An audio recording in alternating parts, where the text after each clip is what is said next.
ಆಚರಿಸುವುದಕ್ಕೆ ತೊಡಗಿ 30,000 ವರ್ಷಗಳೇ ಆಗಿ ಹೋಯಿತು. ಕೊನೆಗೆ ನನ್ನ ಭಕ್ತಿಗೆ ಮೆಚ್ಚಿ ನನ್ನ ತಂದೆಯು ನನಗೆ ಒಲಿದ್ರಮ್ಮ. ಹೌದಾ? ಅದು ಮಾತ್ರವಲ್ಲದೆ ಬೇಕಾದಂತಹ ವರವನ್ನು ಇಟ್ಟಿದ್ದಾರೆ. ಈ ಸಂತೋಷದ ವಿಚಾರವನ್ನು ನಿನ್ನಲ್ಲಿ ಹೇಳುವುದಕ್ಕಾಗಿ ಬಂದಿದ್ದೇನೆ. ಅನುಗ್ರಹ ಮಾಡಮ್ಮ.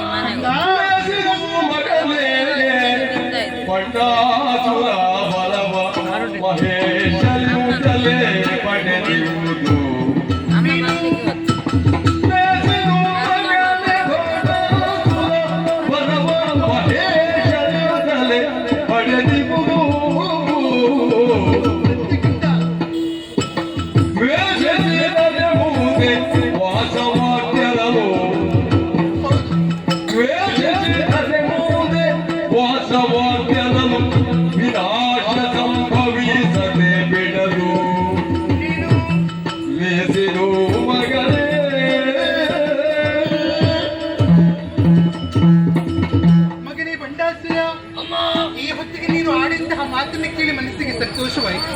ನನ್ನ ಪತಿದೇವರನ್ನು ತಪಸ್ಸಿನ ಮೂಲಕ ಮೆಚ್ಚಿಸಿ ಬೇಕಾದಂತಹ ವರಗಳನ್ನು ಪಡೆದುಕೊಂಡು ಬಂದಿದ್ದೆ ಕಂಡ.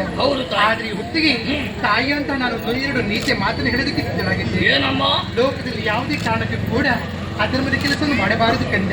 ಋಷಿಮುನಿಗಳಿಗೆ ದೇವನ ದೇವತೆಗಳಿಗೆ ಯಾವುದೇ ಕಾರಣಕ್ಕೂ ಶಿಕ್ಷಣ ಕೊಡಬಾರದು. ಅಷ್ಟು ಮಾತ್ರವಲ್ಲದೆ ನಿನ್ನಂತ ತಿರುಗಾಟ ಇಲ್ಲೇ ಅಲ್ಲ ಕಂಡ. ಮುಂದೆ ಹೋಗುವಂತಹ ಸಂದರ್ಭದಲ್ಲಿ ಪಾತಾಳ ಲೋಕವನ್ನು ಸೇರಿದಕ್ಕಿದ್ದೀಯ. ವಿಶೇಷ ವ್ಯಕ್ತಿಗಳ ಸಂದರ್ಶನ ನಿನಗೆ ಆಗುವುದಕ್ಕಿದೆ ಕಂಡ. ಅಷ್ಟು ಮಾತ್ರವಲ್ಲದೆ ಲೋಕದಲ್ಲಿ ಎಲ್ಲರೂ ಕೂಡ ಹೇಳುವಂತಹ ಮಾತು, ಸಜ್ಜನರ ಸಂಗಮದ ಹೆಜ್ಜೆಯನ್ನು ಸವಿದಂತೆ ದುರ್ಜನರ ಸಂಗಮದ ಹೆಜ್ಜೆಯನ್ನು ಕಡಿದಂತೆ ಯಾವುದೇ ಕಾರಣಕ್ಕೆ ಕೂಡ ಒಳ್ಳೆಯ ವ್ಯಕ್ತಿಗಳ ಜೀವನ ಮಾಡಬೇಕು. ಕೆಟ್ಟ ವ್ಯಕ್ತಿಗಳೊಡನೆ ಯಾವುದೇ ಕಾರಣಕ್ಕೂ ಜೀವನ ನಡೆಸಬಾರದು. ತಾಯಿಯಂತಹ ನನ್ನ ಮಾತನ್ನು ಕೇಳುತ್ತ ನಂಬಿಕೆ ವಿಶ್ವಾಸ ನನಗಿದೆ. ಆಶೀರ್ವಾದ ಮಾಡುತ್ತಿದ್ದೇನೆ. ಶುಭವಾಗಲಿ ಕಂದನಿಗೆ.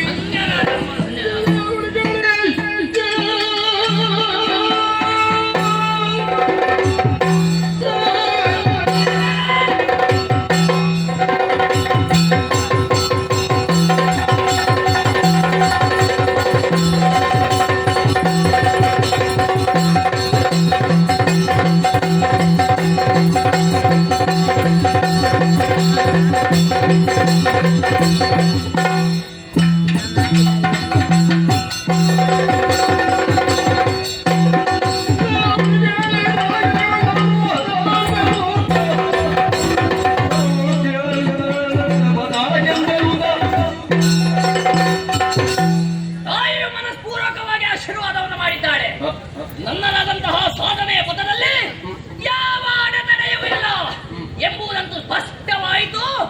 ಸಂಚರಿಸ್ತೇನಂತೆ ಮುನ್ನಡೆ.